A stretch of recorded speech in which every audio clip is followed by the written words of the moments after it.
जय हिंद दोस्तों, स्वागत है आप सभी का नालंदा यूनिवर्स 77 पर। दोस्तों आज हम बात करने वाले हैं यूपी पीसीएस 2023 के प्रीलिम्स पेपर के बारे में। दोस्तों ये जीएस 1 पेपर है और ये यूपी पीसीएस 2024 के प्रैक्टिस सेट के लिए बहुत इंपॉर्टेंट है। इसलिए इंपॉर्टेंट दोस्तों क्योंकि आपको इस पेपर से, इस वीडियो से ये पता चलेगा कि पीसीएस में सवाल पूछे कैसे जाते हैं, कौन से सब्जेक्ट पर ज़्यादा फोकस किया जाता है, कितना सवाल पॉलिटी का आता है, कितना ज्योग्राफी, कितना हिस्ट्री, कितना इन्वायरमेंट, कितना करंट अफेयर, कितना उत्तर प्रदेश जी के। दोस्तों ये सवाल बहुत इंपॉर्टेंट है, ये वीडियो बहुत इंपॉर्टेंट है क्योंकि दोस्तों अक्सर पॉलिटी, ज्योग्राफी, हिस्ट्री के सवाल रिपीट होते रहते हैं। तो दोस्तों मेरा एक छोटा सा कोशिश है कि आप सभी को मालूम हो कि सवाल कैसे पूछे जाते हैं। और दोस्तों 2024 पीसीएस का प्रैक्टिस सेट, एक प्रॉपर प्रैक्टिस सेट 3 से 4 फरवरी के बीच में आना शुरू हो जाएगा। तो दोस्तों इस वीडियो को देखो, समझो कि सवाल कैसे पूछे जाते हैं। इससे पहले 3 वीडियो अपलोड कर दिए गए हैं, आज दोस्तों ये चौथा वीडियो है। यहाँ पे पूछा गया है दोस्तों, सवाल नंबर 75 है, जलीय पौधा जिसे प्रायः जल प्लावित धान के खेत में जो उर्वरक के रूप में प्रयोग में लाया जाता है वह है। दोस्तों 75 का सही उत्तर हो जाएगा बी, यानी कि एजोला। ठीक है, तो ध्यान देना दोस्तों कि एजोला एक ऐसा जलीय पौधा है जिसे प्रायः जल प्लावित धान खेत में जो उर्वरक यानी कि बायो फर्टिलाइजर के रूप में प्रयोग में लाया जाता है। एजोला के प्रयोग से चावल की उत्पादकता जो है 50% की वृद्धि हो जाती है। एजोला खर पतवार नाशक का भी कार्य करता है। ठीक है, प्रश्न नंबर 76 है कि पराबैंगनी विकिरण को अवशोषित करने वाली ओजोन परत किस वायुमंडलीय स्तर में स्थित है। तो दोस्तों इसका सही उत्तर हो जाएगा ऑप्शन नंबर सी, यानी कि समताप मंडल। ठीक है, तो दोस्तों आपको मालूम होना चाहिए कि पृथ्वी के वायुमंडल में अनेक परतें होती हैं, जैसे कि क्षोभ मंडल, समताप मंडल, मध्य मंडल, आयन मंडल और बाह्मंडल। लेकिन दोस्तों पराबैंगनी विकिरण को अवशोषित करने वाली ओजोन परत समताप मंडल में स्थित होती है। ठीक है, अगला सवाल है दोस्तों, यह सीरीज बहुत इंपॉर्टेंट, ध्यान देना। प्रश्न नंबर 77 है, उत्तर प्रदेश के निम्नलिखित शहरों में से कौन सा शहर भारत की अध्यक्षता के दौरान G20 को 200 सत्रों में से 11 बैठकों के लिए स्थल के रूप में शामिल नहीं है। तो दोस्तों इसका सही उत्तर हो जाएगा ऑप्शन नंबर डी, यानी कि कानपुर। अगला सवाल है सवाल नंबर 78, भारतीय संविधान ने प्रारंभ में किस अवधि के लिए सभी सरकारी उद्देश्यों हेतु अंग्रेजी भाषा के उपयोग के लिए अनुमति प्रदान की थी। 78 का सही उत्तर हो जाएगा डी, यानी कि 15 वर्ष। तो ध्यान सुनना दोस्तों कि भारतीय संविधान के प्रारंभ में 15 वर्षीय अवधि के लिए सभी सरकारी उद्देश्यों हेतु अंग्रेजी भाषा के उपयोग के लिए अनुमति प्रदान की गई थी।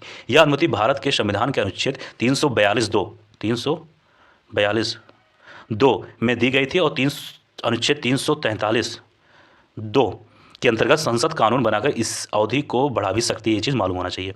अब दोस्तों मैंने अपने जो 3 वीडियो अपलोड किया था उसमें लास्ट में मैंने ये बताया था कितना कितना सवाल पूछा जाता है हर तरीके से।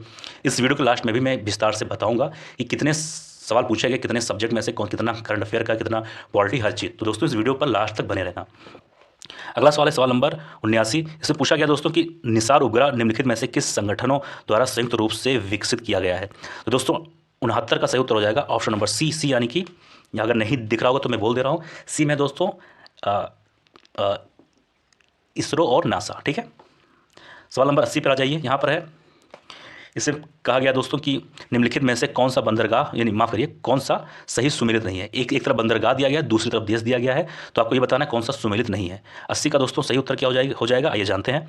सही उत्तर हो जाएगा दोस्तों बी, यानी कि ईगार का संबंध दोस्तों चीन से नहीं होगा, तो फिर कहाँ से होगा।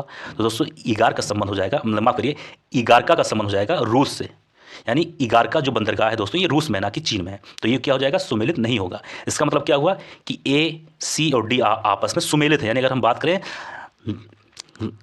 जकार्ता, तो दोस्तों इसका संबंध हो जाएगा इंडोनेशिया से, और इसी तरह मॉन्टेविडियो का संबंध हो जाएगा दोस्तों उरुग्वे से। ठीक है, ये चीज़ ध्यान देना। इसी तरह डी का हो जाएगा रॉटरडैम का हो जाएगा नीदरलैंड। ठीक, 81 है, लोकसभा की प्रथम महिला स्पीकर निम्न में से कौन है।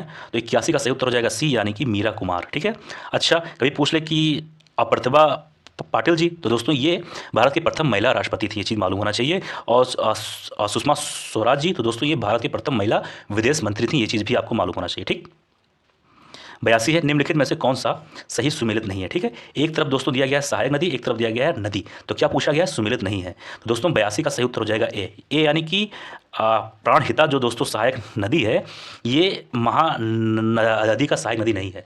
ठीक है, तो ये किस चीज़ का है, तो दोस्तों प्राणहिता जो है ये गोदावरी नदी का सहायक नदी है, ना कि महानदी का। तो इसका मतलब क्या समझे आप कि ए वाला सुमेलित नहीं होगा। इसका मतलब बी, यानी कि हेमावती का संबंध हो जाएगा कावेरी से, सी यानी कि मालप्रभा का हो जाएगा कृष्णा से, और डी यानी कि मंजरा का संबंध हो जाएगा गोदावरी से। ठीक है, अगला सवाल, निम्नलिखित में से कौन सा सही सुमेलित नहीं, वही सवाल है क्योंकि मैंने रिपीट कर दिया, क्योंकि वहाँ पर लास्ट में था इसलिए पहले ले आया। तो वही जो बात किया ये वाला हो जाएगा। प्रश्न नंबर 83 है, 1918 के संयुक्त प्रांत किसान सभा का गठन निम्न में से किस नेता ने किया था? तो दोस्तों इसका सही उत्तर हो जाएगा सी, यानी कि इंद्र नारायण द्विवेदी जी ने। ठीक है, तो संयुक्त प्रांत किसान सभा का गठन जो हुआ था दोस्तों 1918 में, लखनऊ में इंद्र नारायण द्विवेदी, गौरी शंकर मिश्रा और मदन मोहन मालवीय जी ने किया था। ये चीज़ आपको मालूम होना चाहिए।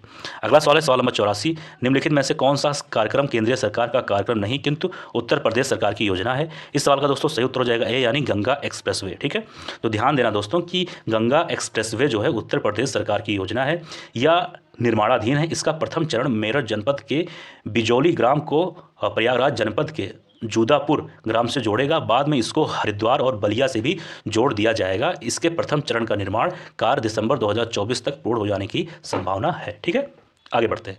इसमें दोस्तों बात किया जा रहा है सवाल नंबर 85 में कि मानव विकास रिपोर्ट 2021-22 के संदर्भ में निम्न में से कौन सा कथन सत्य है? तो दोस्तों इसका सही उत्तर हो जाएगा ऑप्शन नंबर बी, यानी कि केवल पॉइंट नंबर 2, यानी कि मानव विकास सूचांक में भारत की श्रेणी 2020 में 130 से वर्ष 2022 में 132 तक गिर गई। ये वाला पॉइंट सही है। ठीक है, ये चीज़ ध्यान देना।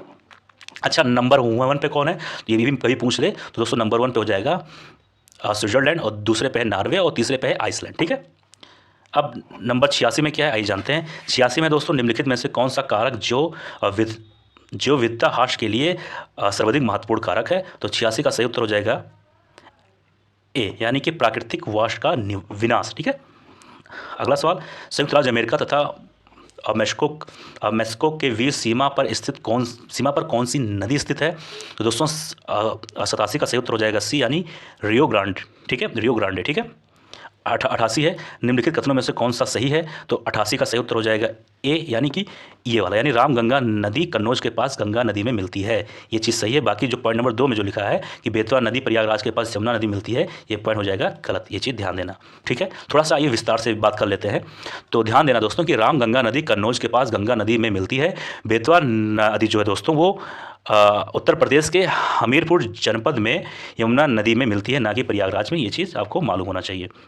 अगला सवाल, केंद्रीय बजट 2023 में वित्तीय क्षेत्र में राजकोषीय प्रबंधन के लिए कौन सा कथन सही है? तो 89 का सही उत्तर हो जाएगा ए, यानी कि जीएसडीपी का 3.5% राजकोषीय घाटे की राज्यों को अनुमति। ठीक है, ये चीज़ ध्यान देना। ठीक है, तो केंद्रीय बजट 2023 के अंतर्गत राज्यों को राज्य के सकल घरेलू उत्पादक यानी ग्रॉस स्टेट डोमेस्टिक प्रोडक्ट यानी कि जीएसडीपी के 3.5% तक ही राजकोषीय घाटे की अनुमति दी गई थी। ये चीज़ मालूम होना चाहिए। अगला सवाल 90 है, निम्नलिखित में से कौन सा भारतीय संविधान के अनुच्छेद 20 का हिस्सा नहीं है? तो 90 का सही उत्तर हो जाएगा सी, यानी यातना के विरुद्ध निषेध। तो दोस्तों यातना के विरुद्ध जो है ये 20 का भाग, मतलब 20 के अंतर्गत नहीं आता। ये दोस्तों अनुच्छेद नंबर 21 के अंतर्गत आता है। जबकि दोहरे दंड की धारा और कार्योत्तर विधि और डी में है स्वयं अपने विरुद्ध साक्षी होने से निषेध, ये अनुच्छेद 20 में ये सब चीज़ें आती हैं। ठीक है, अगला सवाल है 91 में, निम्नलिखित में से किस सिद्ध दोष के आधार पर फरवरी 2023 को ब्रिटिश प्रधानमंत्री ऋषि सुनक द्वारा अपनी सरकार से वित्त मंत्री नदीम जावी को हटा दिया गया था? 91 का सही उत्तर हो जाएगा सी, यानी कि टैक्स स्कैंडल। ठीक है दोस्तों, इसमें पूछा गया निम्नलिखित में से किस अधिनियम द्वारा 120 सदस्यों वाले चैम्बर्स ऑफ प्रिंसेस की व्यवस्था की गई थी? दोस्तों 92 का सही उत्तर हो जाएगा ऑप्शन नंबर ए, यानी कि 1919 का अधिनियम। ध्यान सुना दोस्तों कि 1919 के भारत सरकार अधिनियम के अंतर्गत 120 सदस्यीय चैम्बर ऑफ प्रिंसेस की व्याख्या की गई थी। वर्ष 1920 में शासक जॉर्ज V द्वारा जारी शाही उद्घोषण के द्वारा इस चैम्बर की स्थापना की गई थी। इसे नरेंद्र मंडल भी कहा जाता था। इसका उद्देश्य रियासतों के मुद्दों की चर्चा करना था। ठीक है, अब आइए बात करेंगे अगले सवाल पर। यहाँ पर है, निम्नलिखित में से कौन एक केंद्रीय बजट 2023-24 अनुमानित आवंटित राशि रुपयों जो है सही सुमेलित नहीं है? समझे। अब 93 का सही उत्तर हो जाएगा सी, यानी कि स्वास्थ्य मंत्रालय का जो संबंध है इसका 89,000 करोड़ से नहीं है, 89,155 करोड़ से संबंधित नहीं है। तो फिर इसका मतलब क्या हुआ कि जब ये सुमेलित नहीं है, एक मिनट सवाल माफ़ करिए गलती हो गया। यहाँ पूछा गया कौन सा सुमेलित है, तो दोस्तों ये हो जाएगा सुमेलित है, ये चीज़ ध्यान, जबकि ए बी डी जो है सुमेलित नहीं है। ठीक, प्रश्न नंबर 94, नीचे दो कथन हैं जिनमें से एक को अभिकथन ए दूसरे को आर कहा गया है। आइए देखते हैं, पढ़ते हैं। ए में है दोस्तों, किसी राज्य की सीमा बदलने की सिफारिश राष्ट्रपति संसद को देता है और उसके लिए राष्ट्रपति संबंधित राज्य के विधानमंडल द्वारा उस प्रस्ताव पर विचार एक खास अवधि के भीतर प्राप्त करते हैं। और आर, एक मिनट चाहिए, आर, चलिए आर यहाँ पर मैं गलती से शायद नहीं आ पाया, कोई बात नहीं, मैं आर बोल दे रहा हूँ। आर में दोस्तों है, राष्ट्रपति को उस राज्य विधानमंडल का प्रस्ताव मानना अनिवार्य नहीं है। तो ए हो गया और आर हो गया। अब आइए बात करते हैं 94 का सही क्या होगा। दोस्तों 94 का जो उत्तर सही हो जाएगा वो है, एक मिनट जाइए, अब ध्यान सुनना, आर में जो है दोस्तों, माफ करिए, 94 का जो उत्तर हो जाएगा वो है, ध्यान सुनना, किसी राज्य की सीमा बदलने की सिफारिश राष्ट्रपति संसद को देता है। राष्ट्रपति संबंधित राज्य के विधानमंडल के विचार जानने की प्रक्रिया पूर्ण करता है, लेकिन इन विचारों को माना जाना आवश्यक नहीं। ये बात अनुच्छेद 3 में है, ठीक है, इतना आपको मालूम होना चाहिए। तो दोस्तों यह था आज का वीडियो, मुझे उम्मीद है वीडियो पसंद आया होगा और मिलते हैं किसी और वीडियो में। जय हिंद, जय भारत।